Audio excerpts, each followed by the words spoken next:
What if Austria-Hungary never annexed Bosnia? Thanks to Justinian G for helping me with the research for the video. Make sure to check his channel down in the description below. Also shout out to that honest historian for suggesting this what if.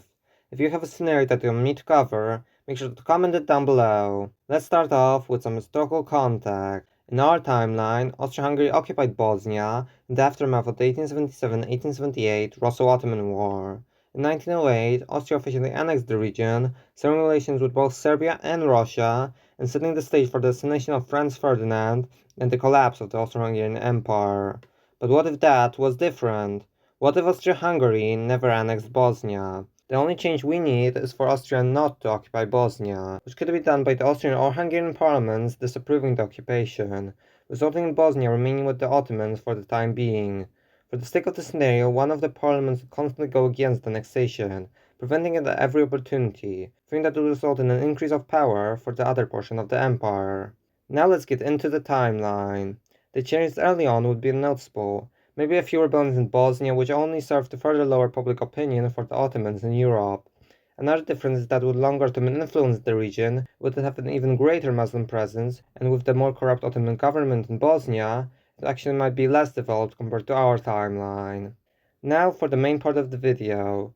Since we didn't change anything with Italy, the Italo-Ottoman War is likely to remain unchanged, which resulted in the First Balkan War breaking out as well.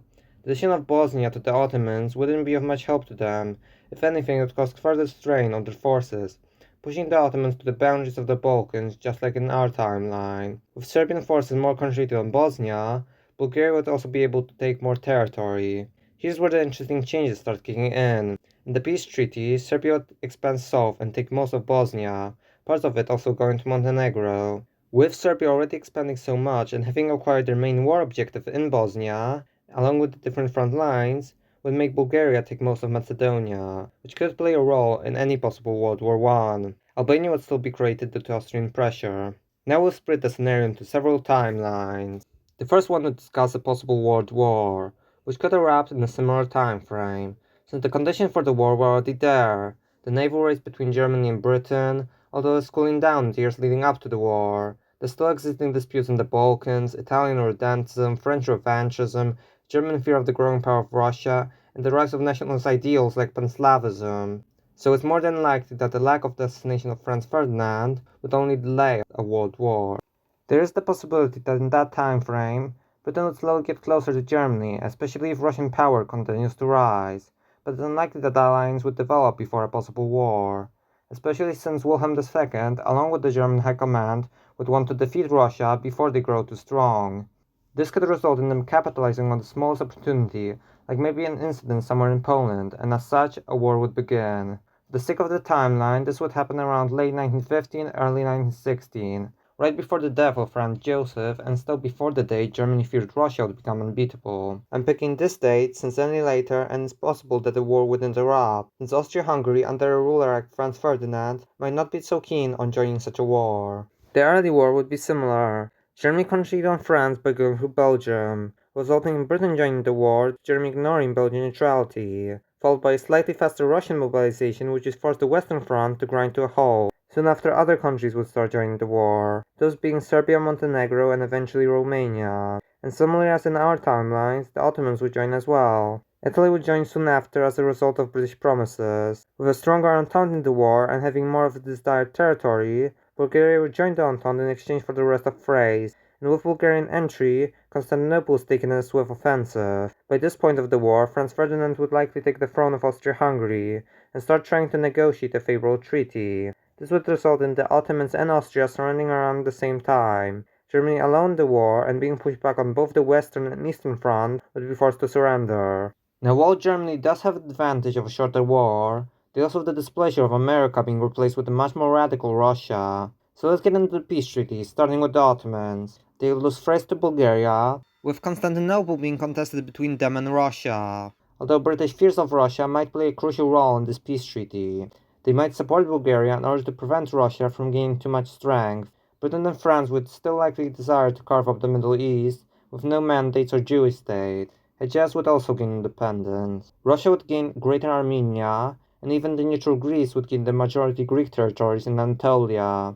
Ultimately, the Ottomans would be reduced to a de facto puppet state of the great powers. Going to Austria-Hungary, they lose South Tyrol and Istria to Italy, parts of Vojvodina and Croatia to Serbia, parts of Transylvania and Bukovina to Romania, and Galicia to Russia. The rest of the state would remain intact, but as a shell of its former self. It could even collapse after the war, depending on what kind of ruler Franz Ferdinand is. Finally, on to Germany.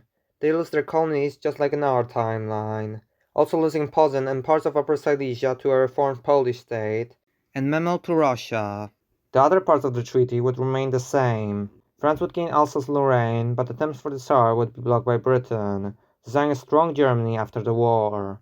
Belgium would gain Alper-Moybedy, and the neutral Denmark would gain Schleswig.